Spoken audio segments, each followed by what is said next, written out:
Konnichiwa, Aibowan, and hello. I am Darshan. I am Japanese, I am Sri Lankan, I am fusion. I've hungered and I've eaten my way to make Nihonbashi what it is. Today, join my journeys in Sri Lanka and Japan as I choose ingredients or simply enjoy food, for I am what I eat. Cook with me as I show you the magical ingredient in any dish you cook is you.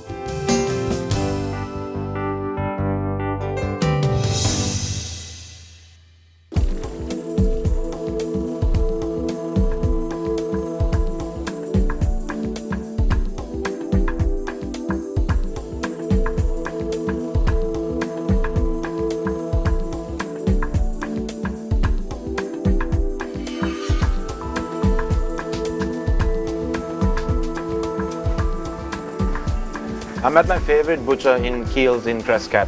I've been buying stuff here for the last, I think 12 or 15 years since they opened. Today's episode is all going to be pork. We're going to pig out in style in a great boutique hotel near Gaul. And I'm here to buy the ingredients for this barbecue I'm going to do. I'm going to grab a huge chunk of pork for roasting. It's an amazing part of pork. It's actually the neck fillet of the animal. And I'm going to grab some spare ribs also. I think spare ribs make a beautiful appetizer. It's easy to eat. It comes with its own utensils and stuff like that. So it's an amazing part, interesting part, fun food. So let's get some spare ribs. As a restaurant owner, I travel to visit meat factories, even chicken factories. And I had the privilege of revisiting the Keels factory after a couple of years. It's an amazing place, totally clean. I wanted to see how my favorite bacon spare ribs are done. This is one amazing piece of bacon. It's actually out of spare ribs, and they had it since about 1980s. And I've even taken this to Japan as presents. It's really, really nice, very simple to make. So we're going to grab some of these. Can I have all of that, please? These are ham mens. And I'm going to make a dish to accompany all these wonderful pork dishes. And for that, I don't need like properly cut ham from one big block, honey roast or cottage ham or whatever. I just need like little pieces, and I'm going to make tiny pieces of this. So these just work great. So we're going to grab these two and let's go shopping.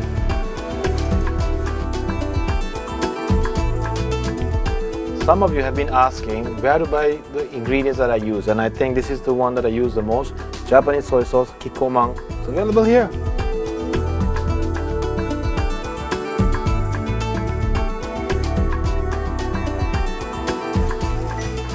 I think we have enough pork products for pig out barbecue. Shana and I have a long drive ahead. We're going to KK and we've got a lot of cooking to do.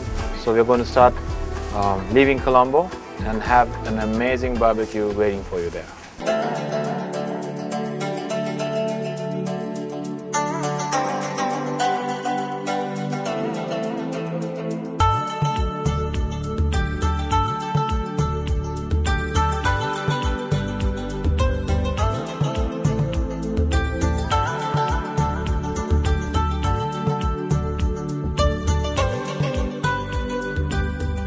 My style of food, my style of cooking, and how I present it has got me invited to many high-end resorts out in the Maldives.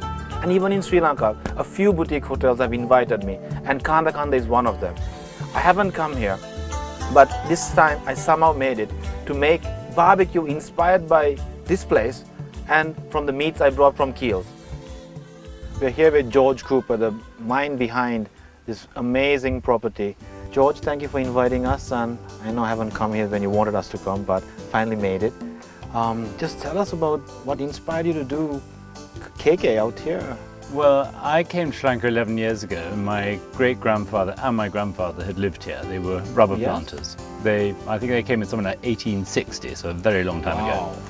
And I stayed in Gaul for the start of my trip and came up here looking at property, sort of rather window shopping rather than doing anything more serious, and came up and saw this amazing site with views of Kogula Lake and the jungle and tea estate, and just fell in love with the place. And it's an amazing place. On a whim, bought it straight away.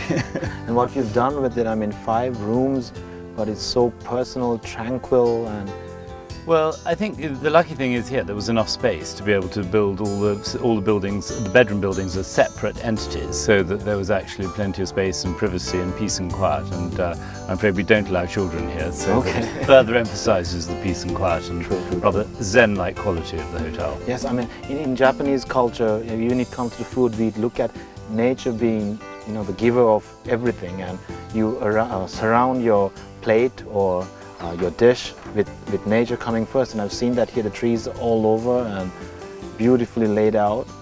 Well, I think for me the most important thing was to try and introduce sort of the outside to the inside, and so they're basically like the dining pavilion has no walls, it's only columns supporting the roof, and sort of so that you have this sort of unbroken interchange between the exterior and the interior and your environment and what you live in and where you exist and what you eat and everything else is very important. Now tonight I brought some meats from Colombo, and it's been a while since I traveled to the south with ingredients, because I travel with ingredients to the Maldives a lot. And I was walking around, I saw some lime trees, I saw some fresh black pepper plants, and I thought I'm going to use some of that to be inspired from KK and let the dinner be a part of that also. Fantastic, yeah. Well, that sounds great. I mean, we use a lot of our own ingredients here, but at the moment it's not the right season to have a huge amount in the vegetable garden, but we like to use everything that's on the estate as well as buying in from outside.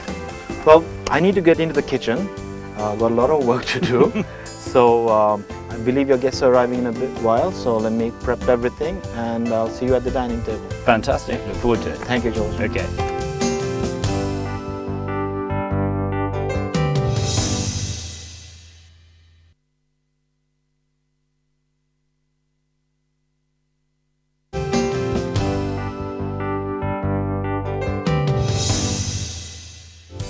Welcome to my makeshift kitchen at Kahanda. By the pool, clear skies, under a starry night. I love cooking outdoors. And in Sri Lanka, you can do this. There are no fire regulations to stop you from having a barbecue in your garden. Barbecues in Sri Lanka, unfortunately for me, boring. They use the same sauce from seafood to chicken to pork to lamb. I mean, people get creative. So to emphasize how different meat tastes from different parts, we are going to do pork only. And of the 3 cuts we are going to use today, 2 needs a marination, another one doesn't need anything, only to cook. So let's get cooking. The first marinade I'm going to make are for spare ribs. Spare ribs are called spare ribs because they take one rib out, and this rib has the meat of the one removed. So you get a little bit of meat on a bone, and I think it's really, really nice. And we're going to start with making a marinade for it. Japanese restaurant, Japanese kitchen. So I'm going to start with soy sauce. I'm cooking 14 ribs, about half a cup, and mirin, about half a cup, so 1-to-1 soy sauce and mirin. And for me, and I think in many Japanese kitchens, sesame oil works really, really beautifully with pork. I'm going to put about 1/4 cup.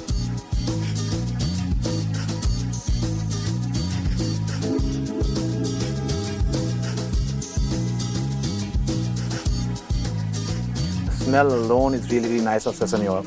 To this, I'm going to squeeze a grated ginger.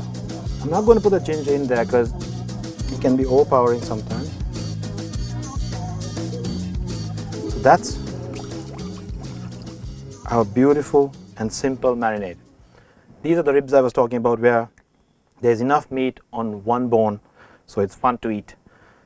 And into this, I'm going to pour this in. You can prep this in the early afternoon if you're having a dinner.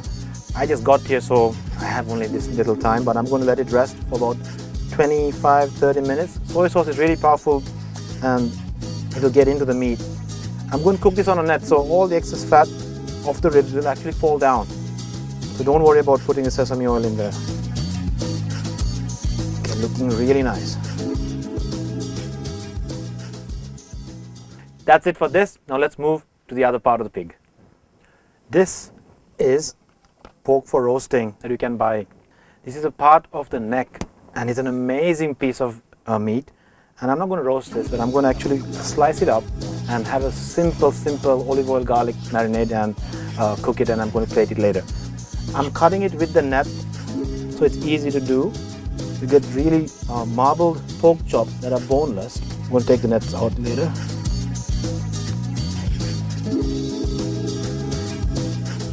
Some parts of the pork you could buy can have very little fat, and some part can have a lot of fat. It's up to you what to choose, but this one is really balanced and it's a beautiful piece to cook. I'm going to take out the net that it was wrapped in. The net keeps it really easy to cut, so you can portion it at whatever thickness you want. I did about 1 centimeter. To this I'm going to use salt, black pepper, chopped garlic, olive oil, and 2 things from here. Fresh black pepper. I think this is something that South India, Sri Lanka gave to the whole world, and it's endemic to us. It was. So we're going to use that. And thinly chopped lime leaves. So let me start with the salt.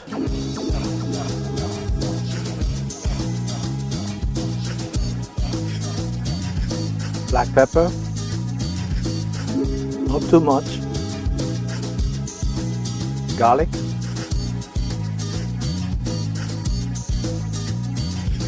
Okay, this is just to one side of the thing. You have to do it on the other side also. I'm going to crush some fresh black pepper. I think I dropped half the black peppers on the floor. I'm just going to crush them gently.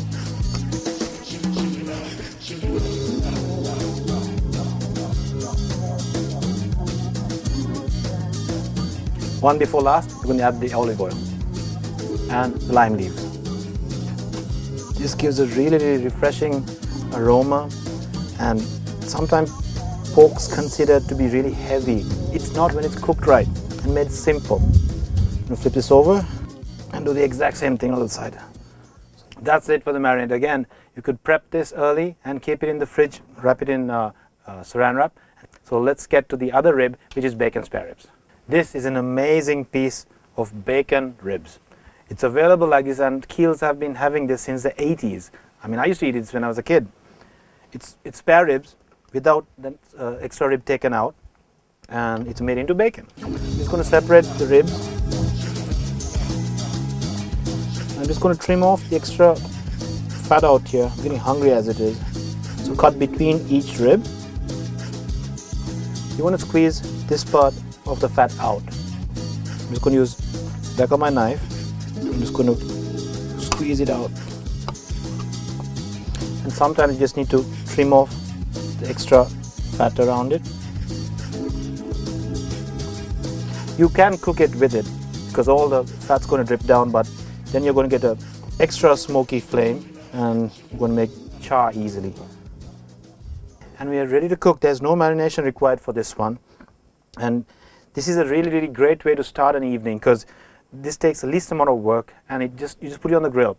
Worst case scenario, saucepans or even a microwave. Make sure you line your plate with a lot of kitchen towels and put it in the microwave. It's an amazing rib to have as a starter. And let's get cooking now.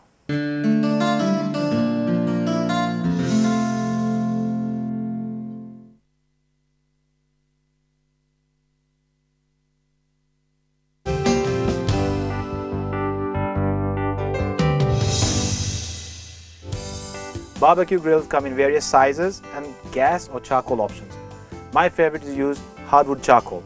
And if you use like charcoal briquettes that are already made, they have foreign fuels induced sometimes, or even the coconut shell ones have coconut oil burning, and it adds a different flavor, which is not great for my kind of cooking. So I'm going to put these ribs on the net first, and then I'm going to move it on to the charcoal.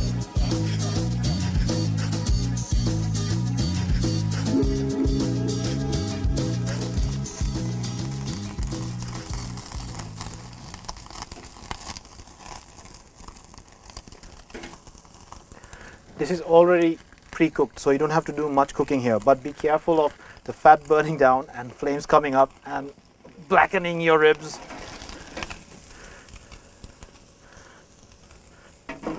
Cooking time for this rib is about 5 to